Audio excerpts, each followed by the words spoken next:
Assalamualaikum warahmatullahi wabarakatuh. Halo semuanya, salam satu loyang. Kembali lagi di channel YouTube Tips and Trick Martabak. Channel yang akan bahas putar informasi martabak, baik itu martabak manis maupun martabak telur. Oke, pada video pembahasan kali ini gue bakal menjelaskan mengenai adonan tanpa di-resting, apakah bisa untuk membuat martabak dan juga apakah layak untuk berjualan atau tidak.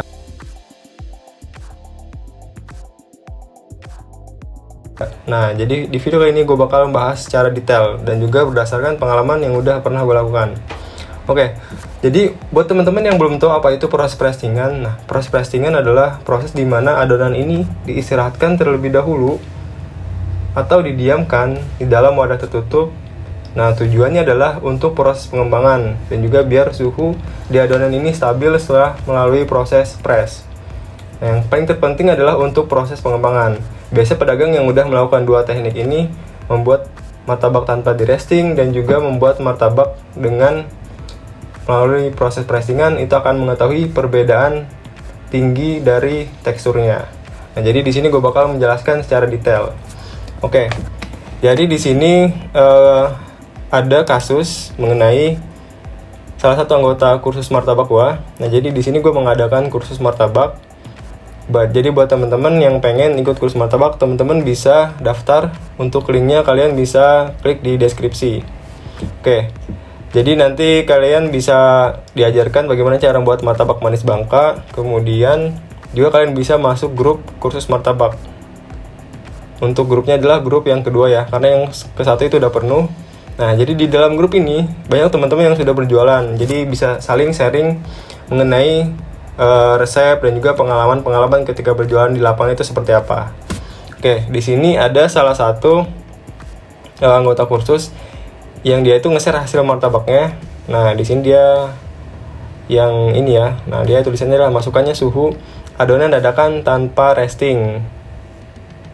Nah, untuk hasil lebih detailnya ini seperti ini. Nah, ini dia adonan yang tanpa di-resting. Jadi adonan ini ketika sudah dibuat langsung dicetak. Dia tidak diistirahatkan terlebih dahulu. Oke. Jadi di sini gue bakal ngejelasin yang pertama mengenai ketika di lapangan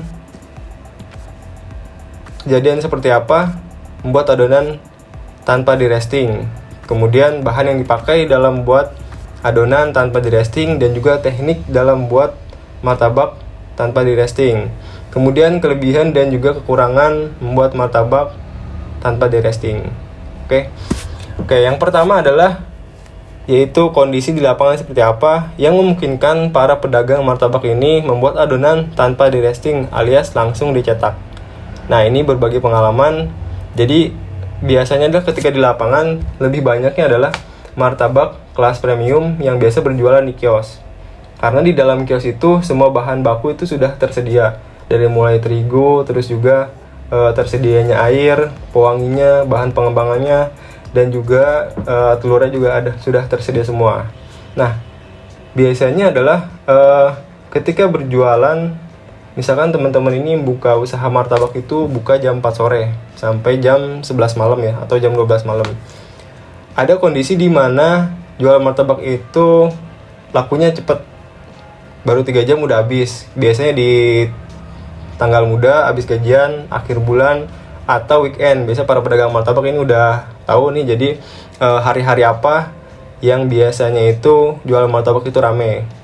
Nah, ketika misalkan tanggal muda ya, atau weekend, buka jam 4 sore, ternyata jam 7 nih adonan udah mau habis.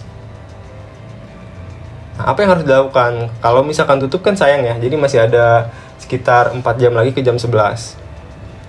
Padahal kan kalau misalkan masih terus berjualan itu masih dapat keuntungan ya, masih dapat pemasukan. Nah, yang dilakukan adalah yaitu membuat adonan kembali. Untuk di gerobak pun ada beberapa yang memakai teknik ini. Kalau misalkan bahannya sudah tersedia. Nah, ketika pengen buat adonan lagi, misalkan jam 7 udah habis, pengen buat lagi 2-3 kilo supaya bisa tetap berjualan. Oke, biasanya adalah ketika adonan tinggal sisa 2 loyang atau kira-kira bisa dikira-kira sih 2-3 loyang.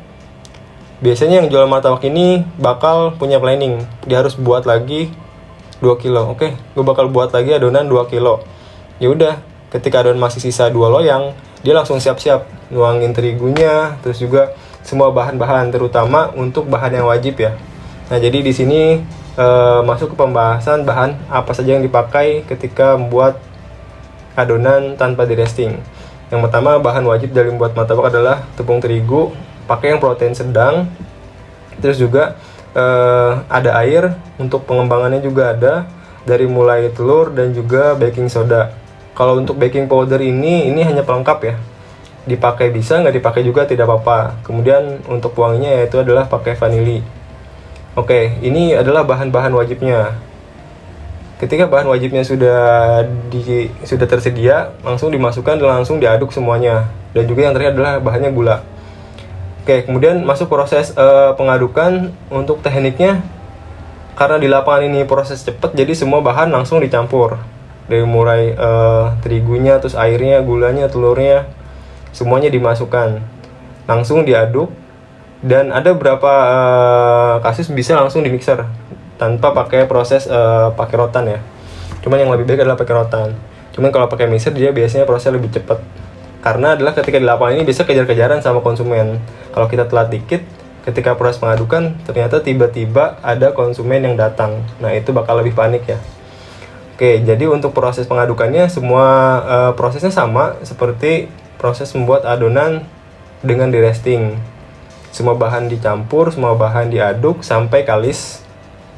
Oke, setelah kalis kemudian adonan siap untuk dijual kembali. Ini tanpa melalui proses prestingan. Oke, kemudian langsung adonan dicetak kalau misalkan ada yang mesen. Nah, biasanya lebih bagusnya adalah habiskan dulu adonan yang lama ya. Jadi ketika ada yang beli, itu bisa sambil nunggu untuk adonannya. Kemudian untuk kelebihan dan kekurangannya itu apa? Untuk kelebihan dari adonan tanpa melalui proses pressingan adalah dia proses atau waktu untuk membuatnya dia lebih cepat. Jadi lebih efektif dan juga efisien ya ketika di lapangan. Ketika ada yang beli, kita udah siap adonannya. Kalau di resting kan kita harus nunggu dulu. Tapi kalau misalnya tanpa di resting, pembeli datang, adonan bisa langsung dicetak. Itu untuk kelebihannya. Dari segi waktu bisa lebih cepat. Terus juga ya berarti ketika ada pembeli, dia tidak melewatkan penghasilan hari itu. Lalu untuk kekurangannya biasanya di sini kekurangannya hanya minor ya, bukan kekurangan mayor. Artinya martabak ini masih layak dijual. Kalau misalkan kurangan minor itu untuk adonan yang tanpa di resting, biasanya dia dari mulai pengembangannya aja kurang tebal ya, kurang tinggi dibandingkan dengan martabak yang melalui proses prestingan. Nah, ini adalah martabak yang melalui proses prestingan. Nah, ini juga melalui proses pressingan tapi dengan memakai teknik motong miring, jadi untuk seratnya dia lebih kelihatan ya. Ini juga diajarkan di kursus.